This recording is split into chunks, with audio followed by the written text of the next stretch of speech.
This episode of the Old Dogs REI Network is brought to you by Mino Studio.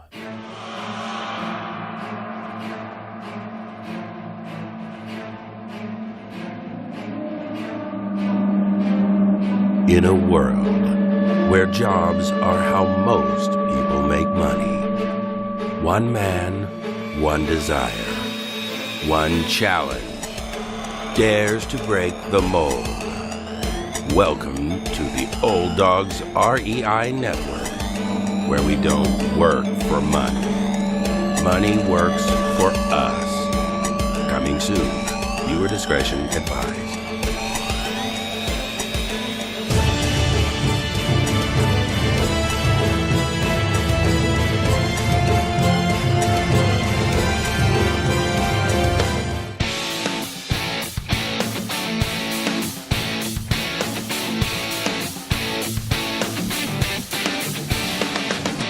Welcome to the Old Dogs REI Network, where cash flow is king. Real estate investing, the means, so you can enjoy your retirement dreams. This is the show where we cut right to the chase. No sales pitch, no long monologues, just simple how-to real estate investing advice, so you can earn the passive income you need to enjoy your retirement today. And now, your host and chief old dog, Bill Manacero. Welcome to the Old Dogs REI Network. I'm your host, Bill Manacero, and this is a show where 50-plussers and anyone else who wants to join us get solid, no sales pitch real estate investing advice to help generate real cash flow. This podcast airs twice weekly on Mondays and Fridays, and if you aren't already a subscriber, go to iTunes, type in Old Dog, spelled D-A-W-G, find our podcast, and subscribe. Well, we have a great show for you today. This is an area we touched on a few times in the past, but really not enough, I believe, because it's a very lucrative form of real estate investing, a strategy that we don't really address as much as I'd like to. So we've got somebody here who is definitely an expert in that area. His name is Dave Van Horn.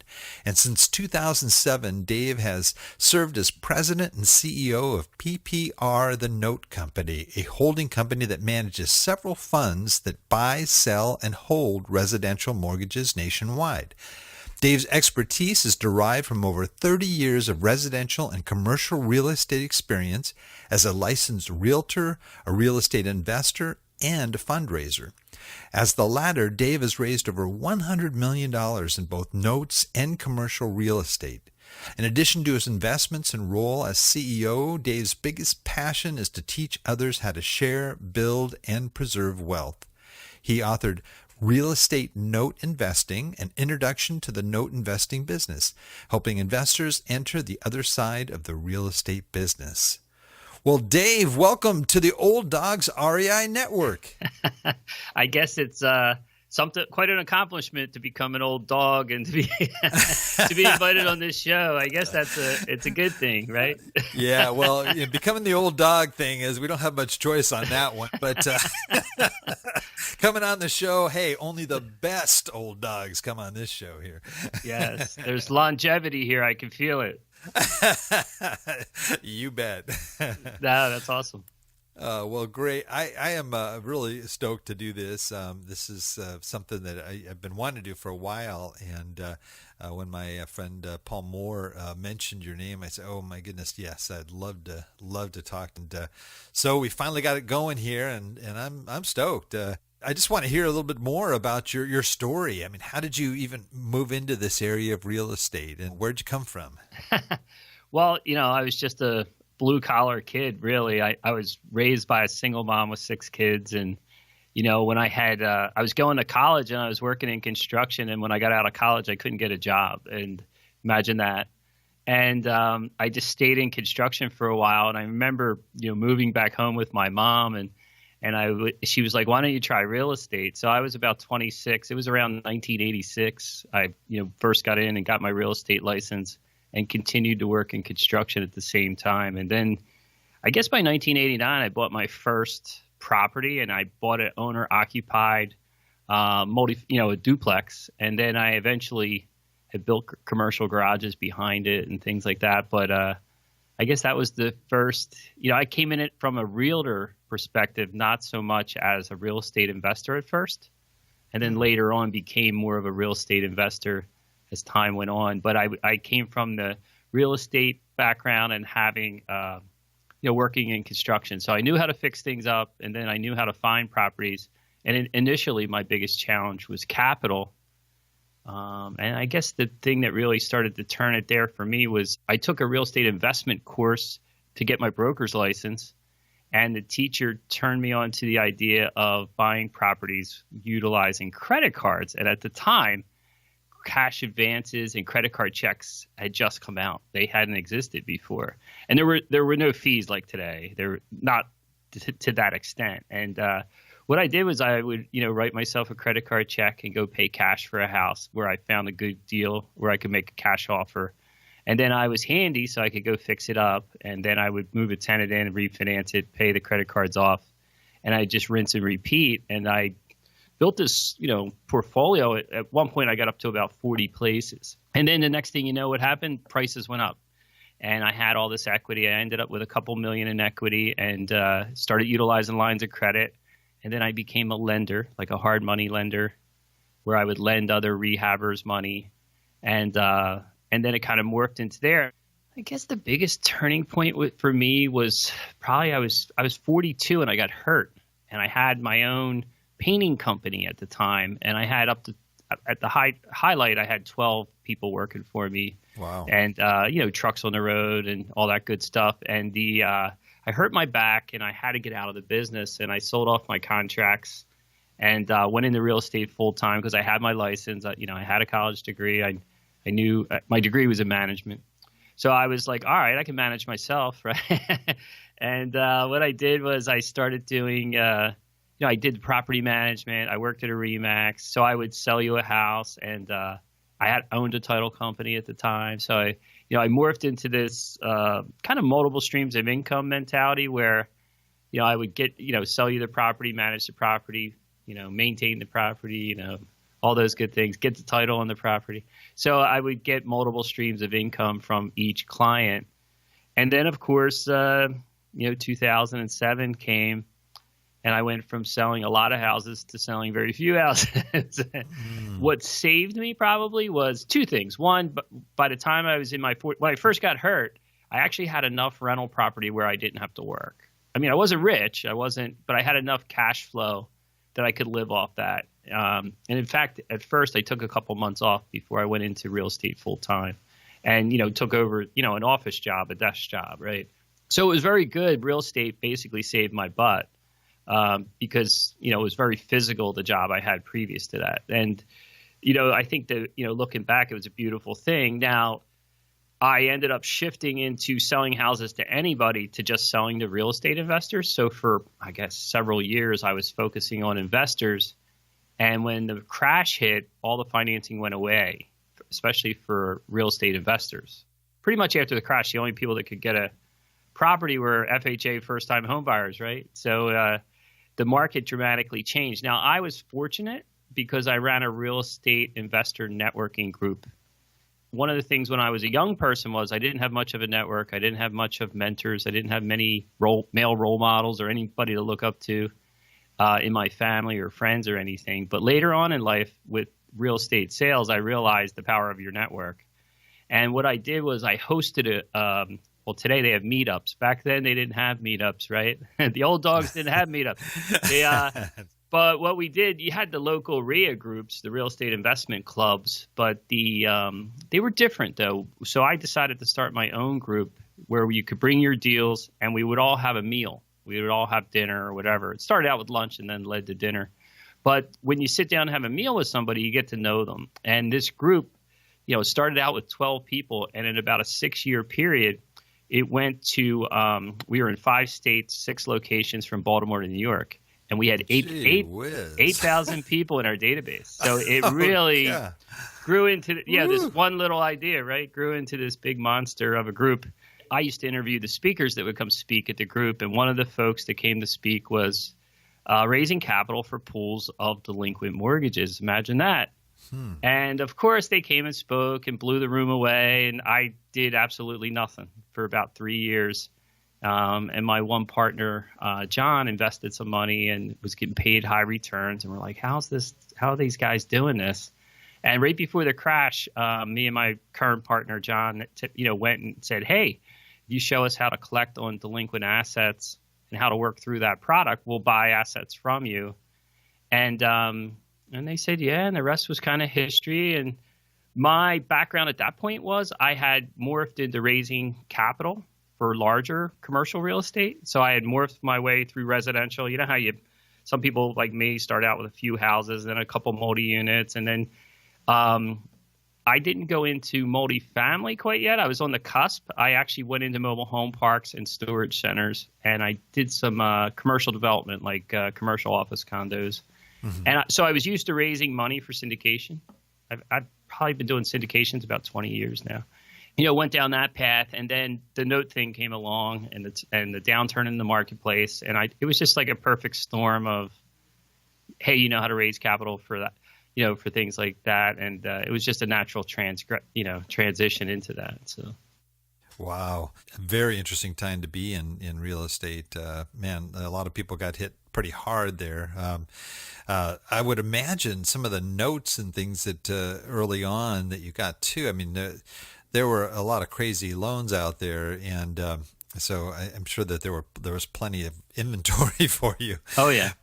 But did you have were they the little bit higher risk, notes, or, how do you kind of decipher? First off, maybe you can tell people, what is a note? I'm sure a lot of people that own homes understand what it is, but then kind of more from there, kind of move out into, what types of notes and so forth.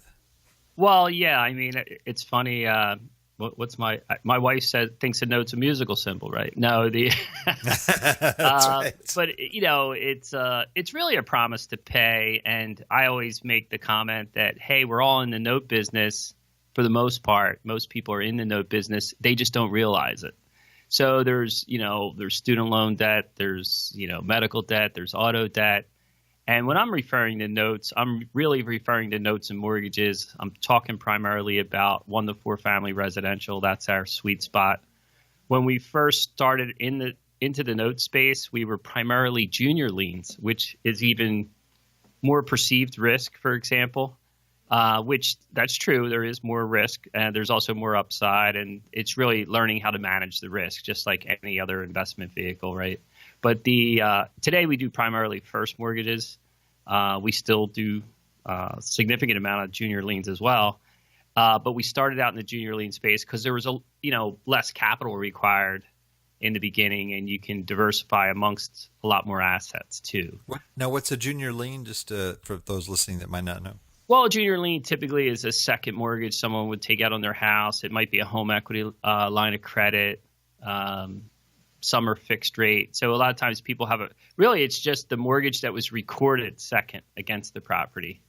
It could be larger than the first mortgage. And there are, believe it or not, there's folks that have fourth and fifth position mortgages against their property where they've, I'm not recommending that necessarily, but it does occur.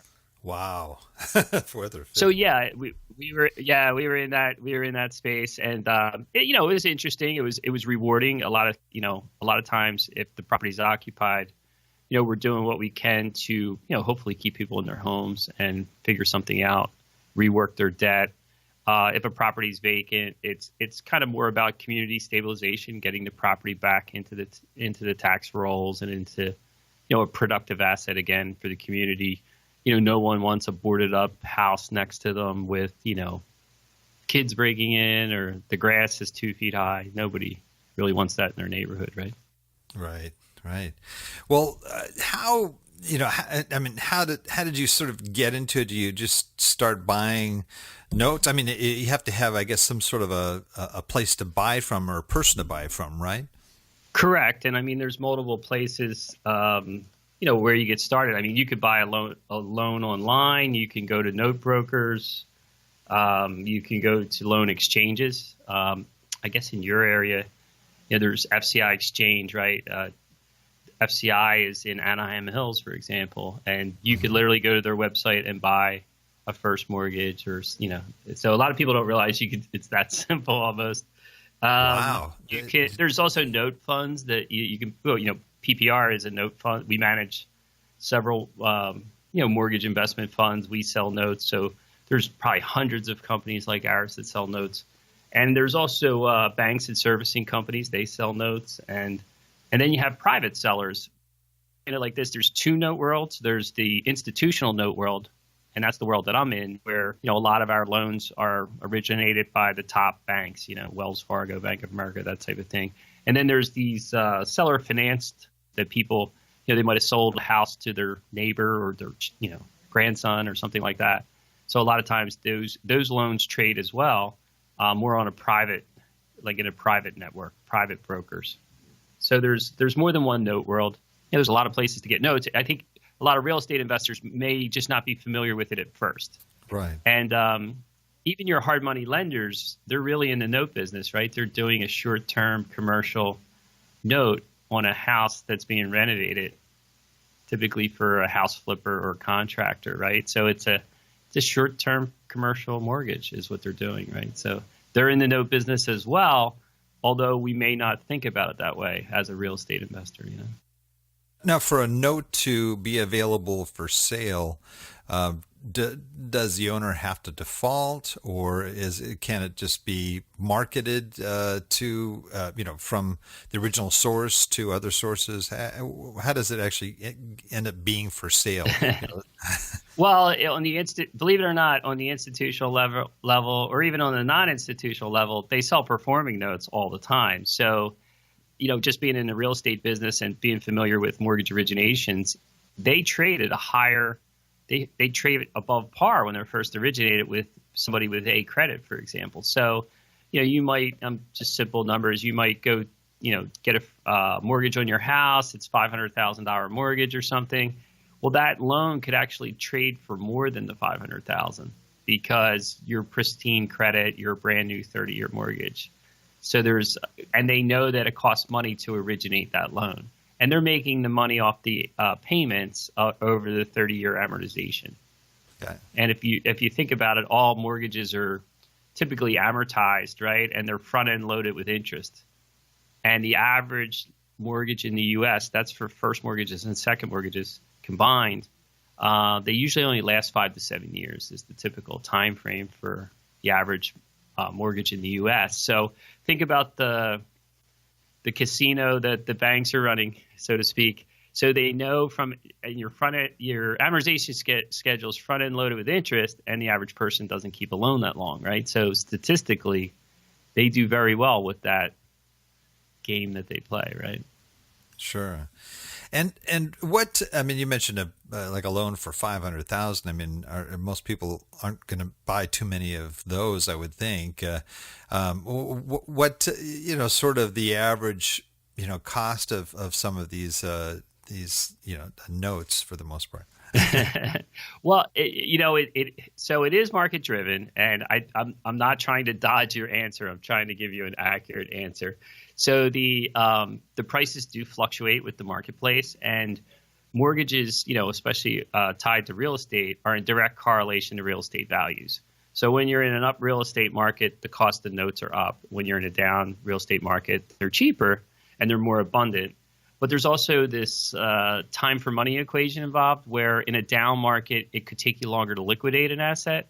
And in an up market, it's quicker to liquidate an asset. And some of the exit strategies differ as well, especially in the non-performing space.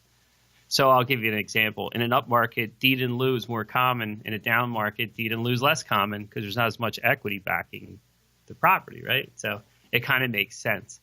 So there is a variable there. And then first liens trade at different percentages than junior liens. And junior liens run a gamut. They can trade, 3 cents on the dollar to, you'll see them at 45 cents on the dollar. And I've seen them as high in an up market as high as 70 cents on the dollar. You might say, well, that sounds absurd. But does it? So I'll give you an example. If you have a $50,000 first mortgage and a $50,000 second mortgage, and the property's worth $300,000, well, why would that junior lien trade at such a low number? it's fully covered, right? It's almost like a first mortgage. So it doesn't. It trades at more expensive numbers. You're going to get paid. It's just when. Now, you might say, why is there an asset that's 3 cents? Well, that might be an upside down property. Maybe the first mortgage is 50 and the second mortgage is 50 and the property's worth 80. So, and maybe they moved out of the property, they no longer live there, and and they're delinquent on their first mortgage, and you're buying the junior lien. Well, yeah, that might trade at 3 cents. Wow. So some people will say, for example, I know people would say to me, do you buy loans in Detroit? And the answer is, it depends. I've bought loans for $60 and $80. So what is my risk on an $80 purchase, especially if it was a $100,000 loan or a $50,000 loan, right? So it's all relative, right?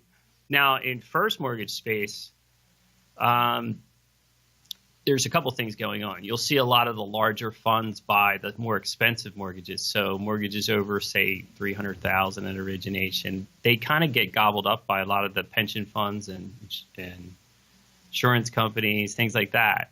And then there's the smaller first mortgages, and then you have the real low end first mortgages, like they get under $75,000 or $50,000 or $30,000, where the back taxes could be higher than the value of the property, for example. The cheapest first mortgage I think I ever bought was probably at 12 cents, something like that, which is not normal, right? That's not normal because of where was it, and it's probably a crazy location or something like that. Okay, so just to zero in on that a little bit. Okay, 12 cents for a mortgage. Okay, so tell me how that really works. I mean, what was the value of the actual mortgage? Well, the actual mortgage could be, it could have been you could even have a $100,000 mortgage that you bought for $12,000, that kind of thing. So, right. But where was it, and what's it worth now, and is it in a war zone or something like that? So that does happen, but that's really not the assets we typically go after. In first mortgage world, we're probably normally between, we're definitely under $500,000 per asset. We're probably mostly between 100 and 300,000 is probably where we're kind of positioned. And sure, they're trading anywhere from, it depends on the market. It could be 50 cents to 80 cents, depending on what the market's doing. And it also depends on what the foreclosure matrix looks like in that state. So, there's states like Texas or Georgia where foreclosure is a few months, and you'll go into New York and New Jersey where it's 2 and 3 years. It's 3 years to foreclose in those states. So it's that timeline, obviously dictates the value and what those assets trade at, right? Right. So, and also there's expense. Like if you go into Hawaii or New York State, it's expensive to foreclose. And you mentioned you deal more in non-performing notes. Is that what you'd say? Yeah, that's primarily all we buy. Okay. And so why as opposed to performing? Well, performing is more expensive. There's less upside. The value that we add to the value chain is, I have 30 employees. We have a loss mitigation arm. And that's part of what we do and part of what we bring to the table. We're good at raising capital. We're good at sourcing product, and we're good at the foreclosure end. We manage a lot of law firms. So we probably have 25, 30 law firms that we work with throughout the country. So we're pretty good in the foreclosure process. That's kind of what we're good at. And then we're also, we also have access to the GSEs, the government agencies, to purchase products. So that's kind of a sweet spot for us. And then we also have a nice network of boots on the ground, especially in key states where there's a lot of product. And that kind of morphs around the country a little bit, like where, if a lot of products coming out of the Rust Belt, or, today a lot of products coming out of the Northeast, So a lot of times we build out our boots on the ground where the product seems to be. Right. Typically, how long do you hold on to notes? It varies from asset class. And there's situations where we sell a note right after we buy it. Sometimes we sell a note after we take it to foreclosure. Sometimes we'll sell a note and finance the hard money on the renovation of that property. So, oh wow, we kind of do. Sometimes our assets are pre-sold to folks that we lined up before we even bought the asset. So So we do some things like that. We kind of connect the dots. Probably any one thing that we do is not spectacular, but if you look at how we connect the dots from cradle to grave kind of thing, it starts to become a little bit of the secret sauce that we do. And we're also like a fintech company. We have a lot of data. We have a lot of data on collections, especially on upside down, junior liens, things like that. We have a lot of data that a typical bank wouldn't have, especially on collections, and they're not really in the collection space. So that helps us as well, you know. And what would be sort of a typical ROI, or is there sort of a range that you would focus in on? There is and there isn't. I mean, there's these outliers, of course, right? You're going to have this, you know, grand slam. You know, I was just thinking of one I had up in North Jersey recently where we paid, I think we paid 88 grand for the asset. And it was one of the ones that got hit by the hurricane. And then next thing you know, we purchased it and we got a check for $90,000 from insurance. We're like, okay. Oh, so we're all in on a negative number there. And then we're flipping it out. We can flip it out as is for like 2 something. We can raise it up and renovate it and flip and then sell it for like 4 something. So what do? Do you sell it quick? Do you renovate it yourself and risk the market later? In this one, we're actually just flipping it out quick because we're doing pretty well on it, right? So it's now there's also ones where we lose money on too. So, but the idea is we win more than we lose, and occasionally, yeah, we'll land some good ones. We just had a real good one recently in Brooklyn, for example, where it was like 3 something. I think it was 3.25, and this thing's worth $790 fixed up. So you know how expensive some properties are. Wow. So we got really lucky on that one. They're not all like that. I mean, they're the outliers sometimes. And, but a lot of times you are doing pretty well on them. What we're looking for is the gap between the after repaired value and the as is value, or what the BPO value is looking like when you go to buy the asset. I'm sure you're familiar with broker price opinions, and how a drive-by appraisal has room for error. Well, that's kind of what we look for, those gaps, right? You know, that's where the opportunity lies, right? There's winners and losers in there, but you know, a lot of markets are up right now, so you know, there's definitely good opportunities out there. What's your typical due diligence on no purchases? Yeah, there's multiple levels. I don't do the due diligence. My one partner does, but they have a whole team, and a lot of the analytics at first they do a certain level of analytics and on an indicative bid.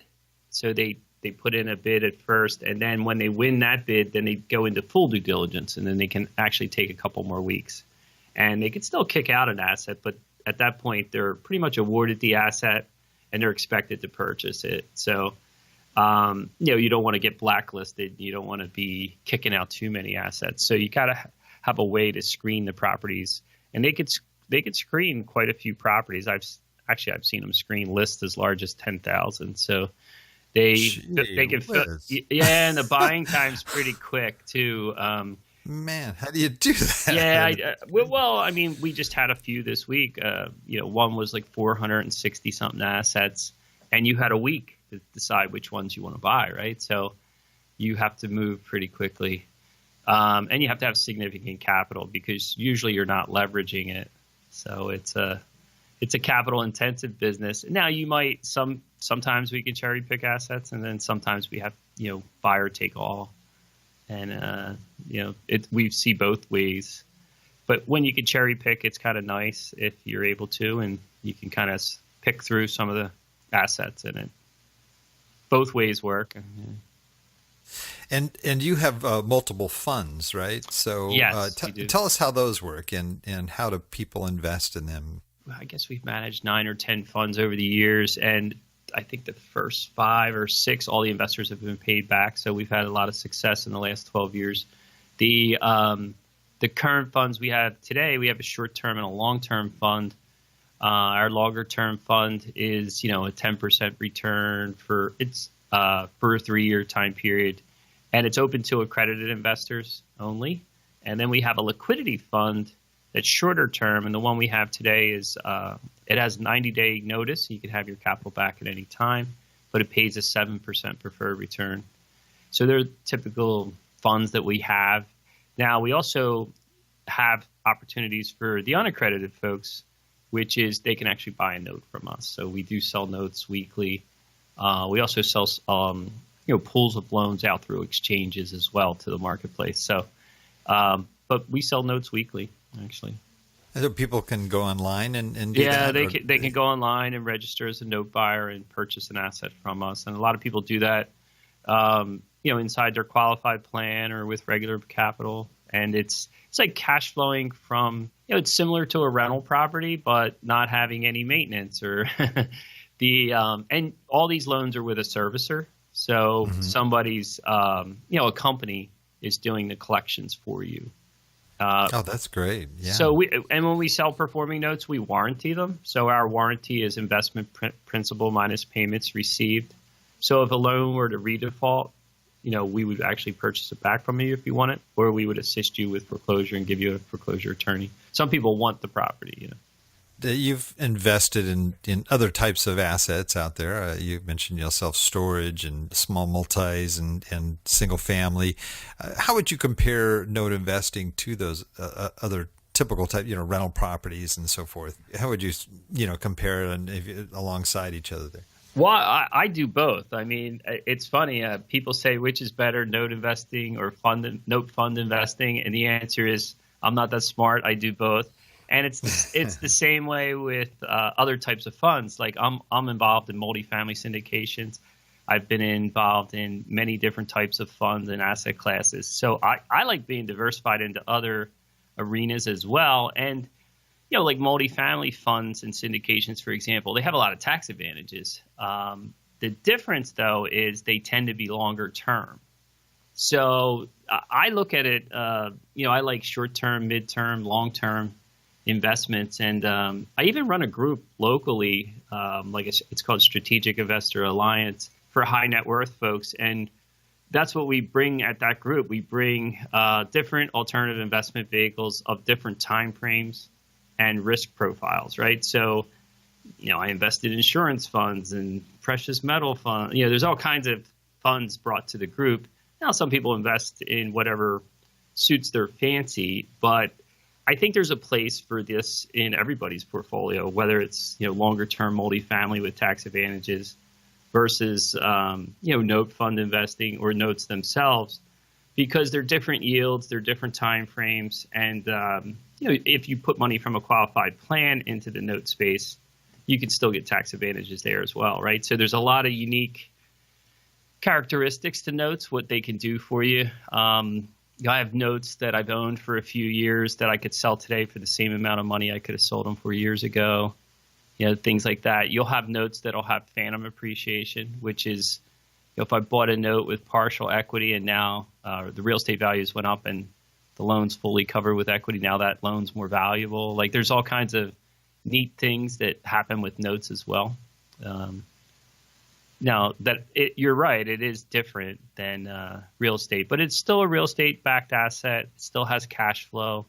It's still very liquid. Like my hard real estate assets that I invest in is not very liquid, where my notes and my note portfolio is much more liquid.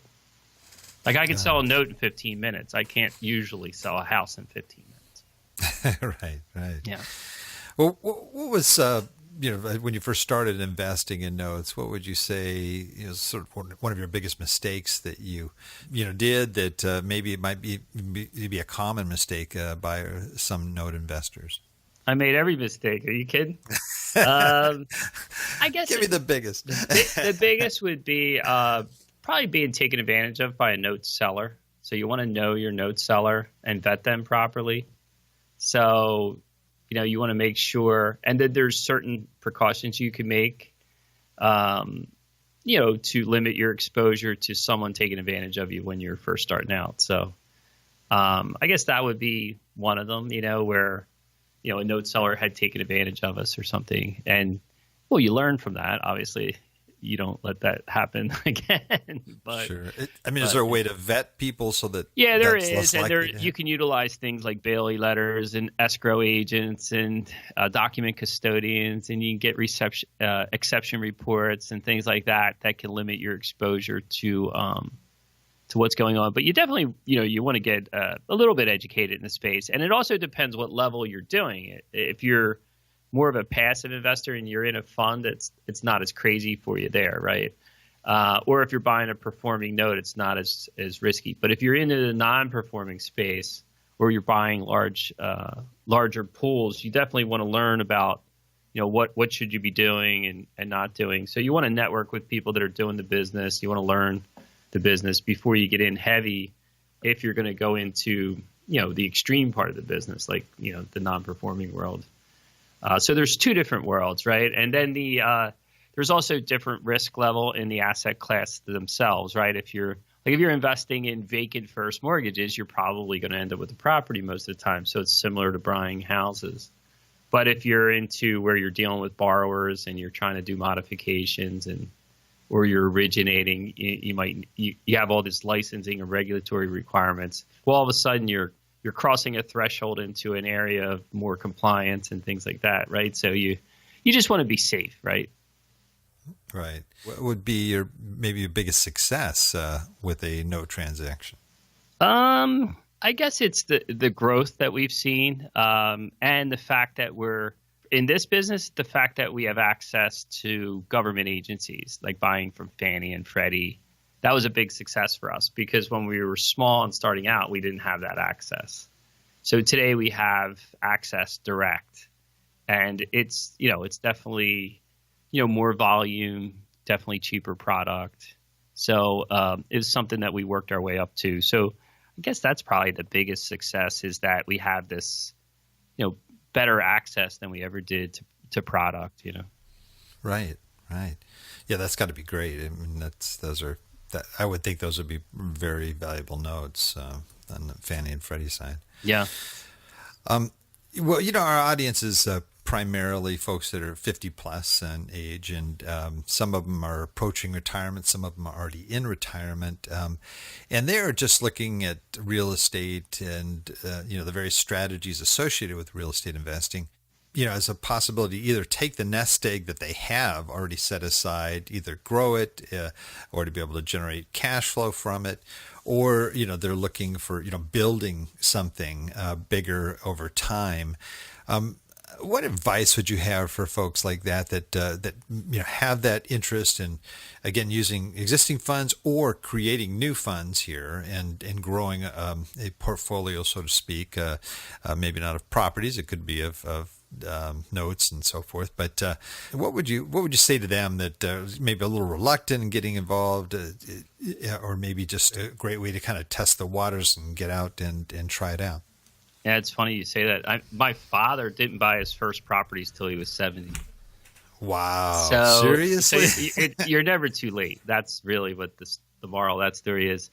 Yeah, he bought several properties. Now, he since passed away, but he had bought a few properties, and he loved it. He had wanted to do it his whole life and never got around to doing it, and he finally, got to do it, and it was exciting for him, And he had cash flow in retirement from the 3 properties that he bought, and he didn't buy the first one till he was 70. So the moral of that is it's never too late, or to work, some of the equity. A lot of times people have equity lying around, but there's safe ways to do it. You want to do it in a safe fashion. And I found whether I'm lending hard money to someone or I'm buying a note that's fairly liquid, that's the beauty of some of the notes, is that I can sell a partial of the note. I can sell the note itself. I can do a hard money deal, which is relatively short term and high yielding and pretty safe with the loan to value, where I'm not I'm backed by a hard asset. So, there's different strategies as you get older that are safer. If you're a high net worth folks and you can diversify into, just like you could do multifamily syndication, or you don't necessarily have to go manage all the properties yourself, right? You can invest in folks that you trust. I do multifamily, right? I'm involved in apartments in various locations, and I enjoy that, and I don't have to do hardly any work, and it's just passive. Just like note funds are similar, right? Where you can invest in a note fund and just get cash flow every month, like mailbox money. My mother is 86, and she's a little note queen. She loves the cash flow from the notes and her fund investments. So it's it's very passive for folks, and that's one of the reasons I liked it, because I was a property manager. I did own a lot of properties. I still do. I still own too many. And, it involves work, right? You're dealing with people. That's where you tend to deal with problems, right? So that's why I like storage and garages and notes. If you notice, there's fewer people problems in those issues, right? So I think banks figured it out a long time ago, right? Wells Fargo would rather manage 30 million mortgages than 30 million properties. Nothing against real estate. I love real estate. It'll always be part of my portfolio. But I think there's something to be said for, like you said, multiple streams of cash flow that you can have coming in while you're in retirement. It's exciting. And what I like about notes is, I have a decent portfolio privately of notes, and, I can travel with them. I don't have to, I don't get too many calls on my notes. And it's very, if they're placed with the servicer, it's like property management for a note, right? And the fees are pretty nominal. It's like $15 a month. Whereas property management can be a significant percentage of what you collect of your net cash flow, right? So, it can be a good thing. And a lot of times in retirement, you might not need as many deductions. Maybe you're not as much high income earning as much as you are assets. Some people are. I see two types of high net worth folks. Some have a lot of assets, some have a lot of income, some have both or whatever. So it depends on the person, what fits them better.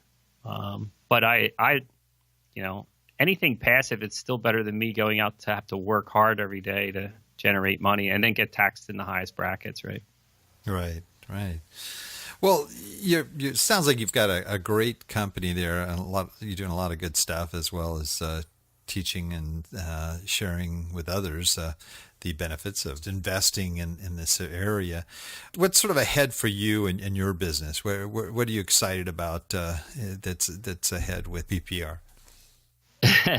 Well, we do have a 10-year vision. I mean, quite frankly, we're trying to become a multi-billion-dollar fund, right? So, Nice. And the exciting part lately is, we were obviously building and developing an enduring enterprise. And what's exciting now is, you see as you hire more and more families can grow off of this business. And, it's exciting to see your employees be successful. And some of the new hires we have, I recently hired a guy who came from a company that did $4 billion in auto debt. And his company previously started out with 17 employees and got up to 600 and something. So it's exciting to watch. Man. I don't think we're going to be that big, but it's kind of, we're laying some of the groundwork to have an enduring enterprise. My youngest son works here for the last 7 years. So it's exciting to build something that has some legacy to it, and that you're also helping the community, and you're helping society with the work that you do. And it's exciting, that you can build an enduring enterprise kind of thing. Oh, that's great. That's great.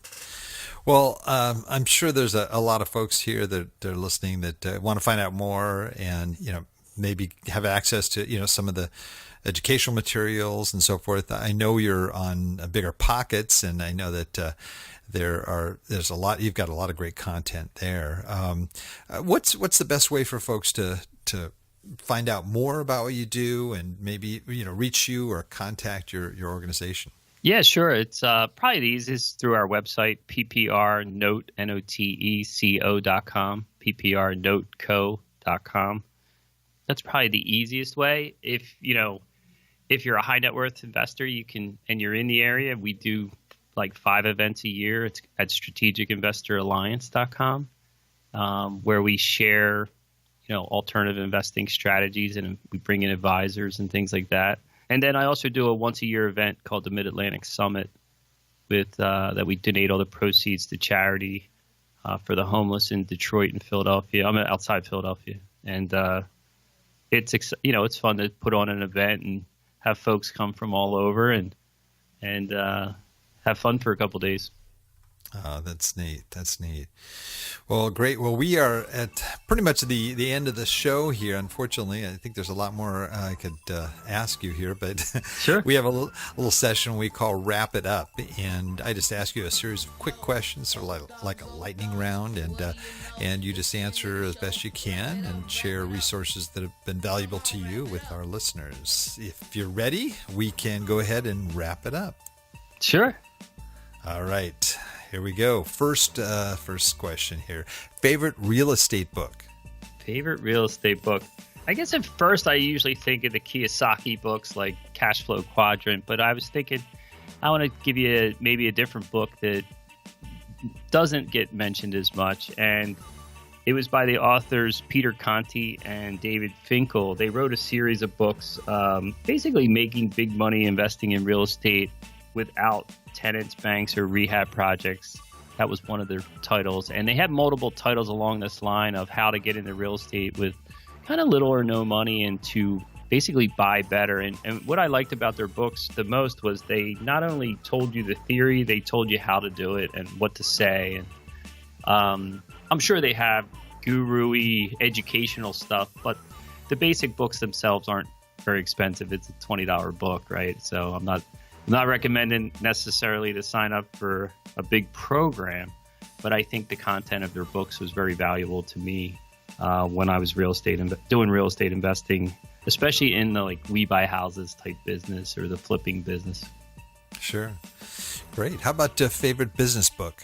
I get so many of these. A lot of ours are geared towards scaling a business, and I understand some of the folks on this call may or may not be looking at that. But one of the books I enjoyed the most was from one of my coaches, a guy named Lewis Schiff.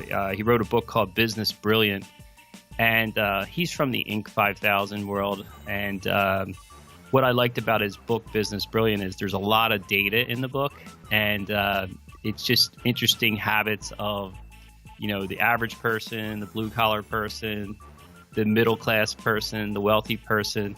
And there's a lot of data supporting what's different about these folks and what do they do differently and how do they end up there. So it's a pretty interesting book that's backed with a lot of data, and that's why I enjoyed it. That's great. How about most valuable website for success, of course, other than your own? Well, that's easy for me because it's been Bigger Pockets. I mean, you know, I started out, it's funny, my youngest son was, Dad, you should write for Bigger Pockets. And I went on there at first and said, I don't want to write a blog. And then, you know, next thing you know, I'm writing weekly for 5 years straight. And I'm like, what is wrong with me? But it's just like, you know, it would be like running a podcast or running a blog or that type of activity.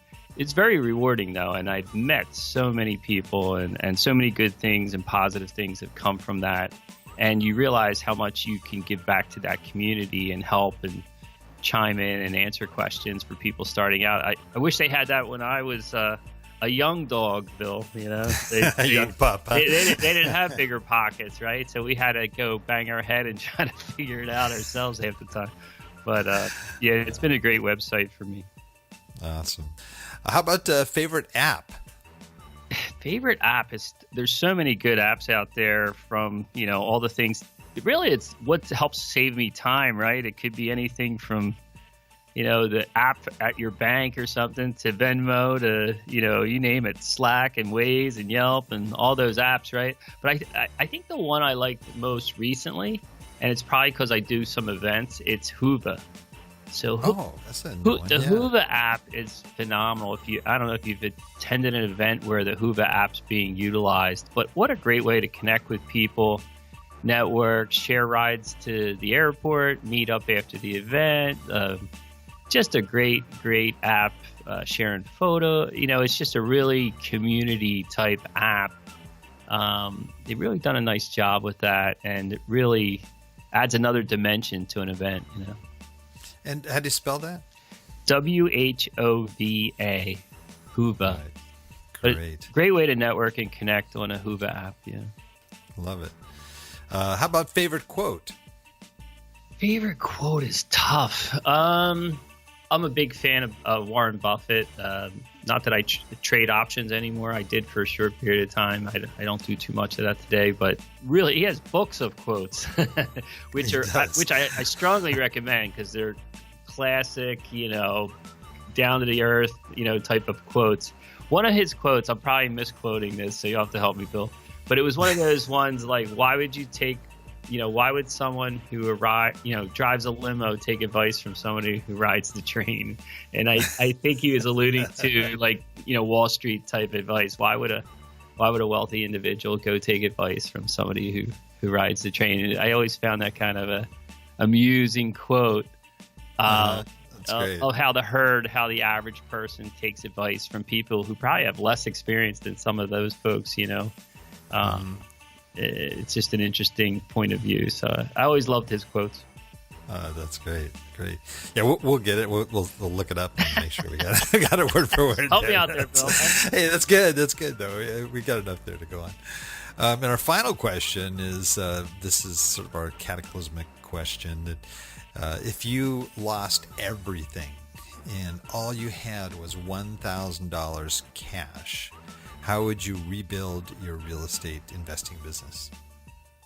Yes, that would be interesting. I think I could do it because I kind of came from nothing. So that's the advantage of coming from nothing. You know how to do it again.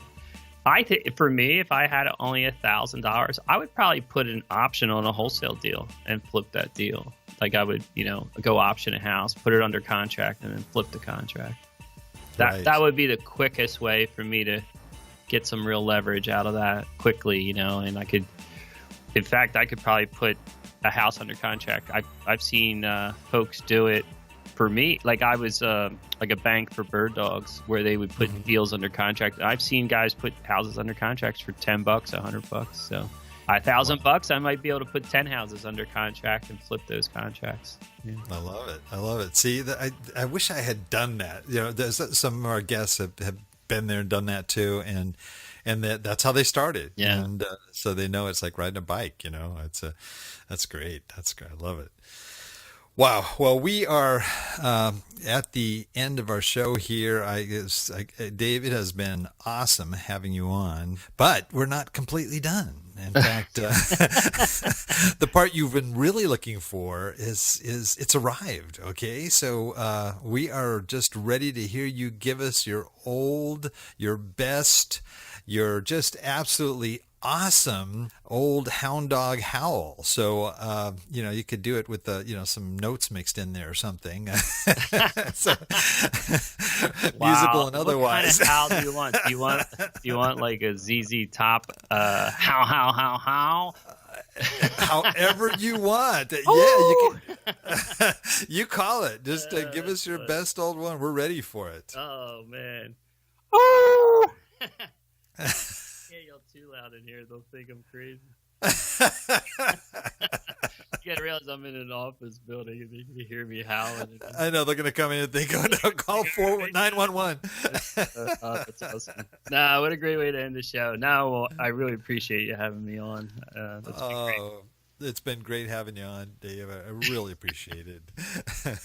Also, I want to thank our old dog listeners out there, too, for joining us. I know there's a lot of other things you could be doing right now, but the fact that you've taken the time to join us means a lot, and we greatly appreciate it. Please note, old dog listeners, everything presented here today, including the links and that Dave mentioned in our wrap it up session, as well as some of the other references he had, are all in our very extensive show notes that are available at the Old Dogs website at olddogsreinetwork.com/blog. And just look for the episode with Dave Van Horn. Well, that's the show for today. Remember, cash flow is king and real estate investing the means. Until next time, keep moving forward. And may God bless. Thank you very much for visiting the Old Dogs REI Network. We would greatly appreciate if you would stop by iTunes and let us know what you think of the show. We would love if you could subscribe to the podcast, give us a 5-star rating, and write a review. The more ratings and reviews we receive, the more visible the podcast will be to others. Thank you.